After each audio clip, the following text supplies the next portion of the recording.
Fluent Flow podcast. New videos every day. Let's learn English together. Welcome back to the deep dive. Tonight we're unpacking a source that offers a deceptively simple path to peace in our often pretty overwhelmed evening. We've been diving into the notes from Fluent Flow podcast episode 39, and it's specifically titled, My Favorite Evening Activities. Yeah, and what's truly compelling about this one, I think, is its dual purpose. Right. While it's presented with this very friendly, slow, and relaxing tone, designed for beginner English learners. Okay. The underlying wisdom it imparts, it really transcends just language acquisition. How so? Well, this deep dive will sort of illuminate how remarkably simple, consistent routines can profoundly cultivate calm. And in doing that, they become these potent catalysts for deeper learning and personal growth, too. Got it. So our mission today is really to extract those profound insights hidden within these seemingly basic recommendations. We're looking to understand not just what peaceful evening habits the source suggests, but maybe how these activities can subtly yet powerfully support your English language journey and your overall well-being, I suppose. That's the goal. We'll be zeroing in on those crucial nuggets of knowledge that can leave you feeling genuinely more informed and hopefully inspired. Yeah. So imagine your day winding down, right? The mental noise is still buzzing from deadlines, distractions, all that stuff. Yeah, we all know that feeling. Our source today offers this gentle roadmap, almost like a ritualistic journey from that mental clutter to a state of profound calm. It begins by simply reframing the evening itself, seeing it not as an end, but it's a kind of sanctuary. The author cherishes evenings, describes them as quiet, peaceful, a time to truly feel calm. What is it about this particular time, do you think, that makes it so potent for cultivating tranquility? Well, what's insightful here, I think, is the emphasis on a conscious, deliberate deceleration. Deceleration, okay. Yeah, it's about proactively shifting gears. Moving from that sympathetic nervous system's fight or flight mode. Which dominates our busy days, right? Exactly. Shifting over to the parasympathetic rest and digest state. Right. And the material highlights taking dedicated time to breathe, to rest, and just to savor small comforts. Like what sort of things? Like staying home, dimming the lights, maybe enjoying a hot cup of tea, and just embracing quiet moments. It paints this picture of evenings as a personal haven, basically. A place to feel safe and happy, as they put it. So the core idea is really about constructing this deliberate psychological and physical space, a space of personal tranquility. Yes, very much so. It's an active choice then, isn't it? It has to be. The source even directly asks you, the listener, to reflect. Do you like evenings too? What do you do after your day? That invitation itself to introspection, it immediately sets a different tone, I feel. It does. It makes it personal right away. Okay, so our source then guides us through some specific rituals, and it starts with something many of us probably take for granted. Simply drinking a cup of tea. Classic. The author favors herbal varieties like chamomile or mint, and it's painted as this moment of, sitting on the sofa, holding the warm cup, feeling its heat, breathing slowly. But there's a crucial detail here, isn't there? A caveat. Absolutely. Which brings us to a really critical point. The significance of not looking at your phone or checking emails during this time. Ah, yes, the digital tether. Right. The text explicitly calls this my moment of peace, sometimes coupled with closing your eyes or maybe listening to soft music. So it's not just about the tea itself. Not at all. It's about intentional digital disconnection. And let's be honest, for many people, that's the real challenge. Definitely. It's a deliberate act, freeing your mind from those constant external demands, allowing genuine relaxation to actually unfold, and creating space for, mental quiet. A state we rarely allow ourselves in our hyper-connected lives. Precisely. Okay, so beyond sipping a warm cup, the source then turns to another incredibly personal ritual, one that some might find even more therapeutic. The act of journaling. And it's not about writing a novel, is it? It's much simpler. No, not at all. It involves just a small notebook sitting at a desk and writing like one page. Just one page. Yeah. And the content can range from simply recounting the day, maybe expressing how you feel, or specifically noting 3 good things. 3 good things, like what? Like finishing work or helping a friend, maybe watching a nice video. Simple stuff. Okay. What truly stands out about this habit then? What's the effect?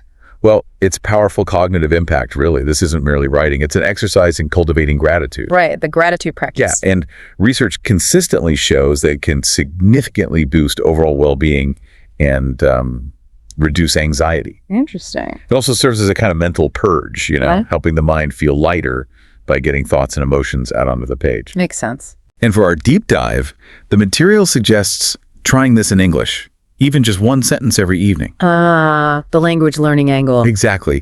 Framing it as a great way to learn and grow. That small, consistent output, especially in a calm state, can be incredibly effective for language acquisition. Okay. Moving from the written word then to the spoken. Another activity highlighted is English listening. The source suggests slow English, just like this podcast. Meaning the source podcast, obviously. Right. And this involved wearing headphones, maybe sitting on the bed and just listening for 10 or 15 minutes, sometimes even repeating words or noting new vocabulary. Why is this specific time and approach supposed to be so effective for learning? Well, this actually aligns with some fascinating research on memory consolidation. Oh, really? How so? When your mind is calm and less cluttered with the day's demands, your brain is actually far more receptive to new information. Okay. It's better at laying down those neural pathways more effectively, especially during the sleep that follows. So the timing is key. Very much so. Yeah. So those 10-15 minutes of calm English listening, they aren't just passive. They're actively setting your brain up for more robust retention later on. It reinforces that idea that consistent daily engagement, even in short bursts, builds a strong habit, and it capitalizes on your brain's natural evening readiness, you could say. That makes a lot of sense. Okay, the source then shifts focus a bit from mental calm to physical calm, suggesting gentle stretching in the evening. Yes. And it's described as nothing hard, just simple movements, arms, neck, back, sitting on the floor, breathing slowly, inhale, exhale. Right. And what's truly insightful here isn't just that stretching helps, which, we kind of know. Sure. But it's how this micro habit, especially when coupled with that intentional breathing, can actually recalibrate your nervous system. Recalibrate. Yeah, it's that deliberate shift again from the sympathetic fight or flight of the day. Back to the parasympathetic rest and digest. Exactly. Which is crucial for quality sleep and, interestingly, deeper learning too. And then mention music again here. They do. The integration of soft music with stretching is presented as a beautiful way to end the day. It emphasizes this sort of holistic approach to unwinding. Body and mind together. Precisely. It primes you for restorative sleep, which is just critical for physical recovery and cognitive function. Cool. And finally, a habit many of us probably cherish, maybe often, without fully realizing its profound benefits. Reading a book. Ah, yes. Reading. The author emphasizes reading slowly, truly enjoying every word, whether it's in English or, your first language. And this practice is presented as a really powerful tool for cognitive unwinding. How does that work? Well, reading helps the brain slow down. It shifts its focus from active, maybe scattered processing to a more reflective state, which significantly aids in preparing for sleep. But beyond just relaxation, it actively brings new ideas and dreams, as the source puts it. Fostering creativity, maybe. Yeah, fostering creativity, expanding perspectives. And the material specifically highlights how just 10 minutes of reading. Just 10 minutes? Yep, just 10 minutes, particularly in English, can genuinely help your language grow and also make your heart feel good. Make your heart feel good. I like that phrasing. Me too.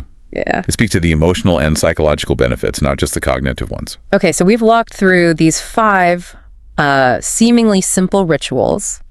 The mindful sip of tea, the reflective page in a journal, immersive English listening, gentle movement and breathing, and the calming embrace of a book.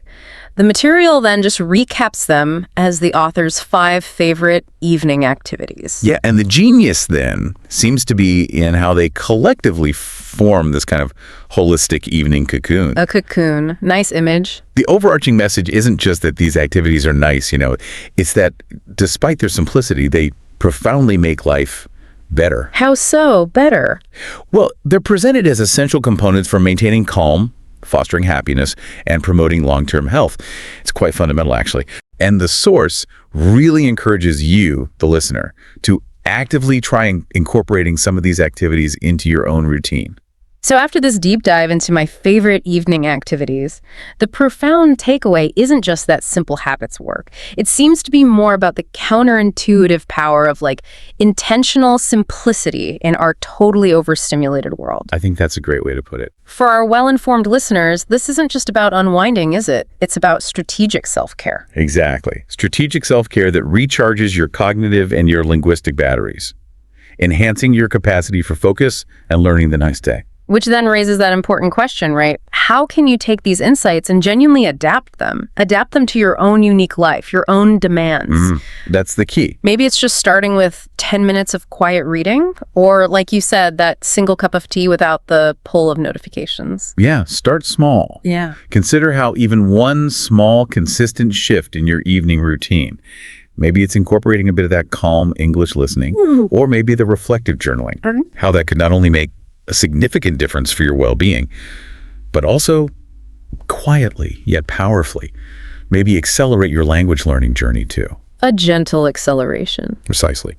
Well, we hope this deep dive has given you some inspiration to craft your own beautiful and calming evenings. Find what works for you. We'll see you next time for another deep dive.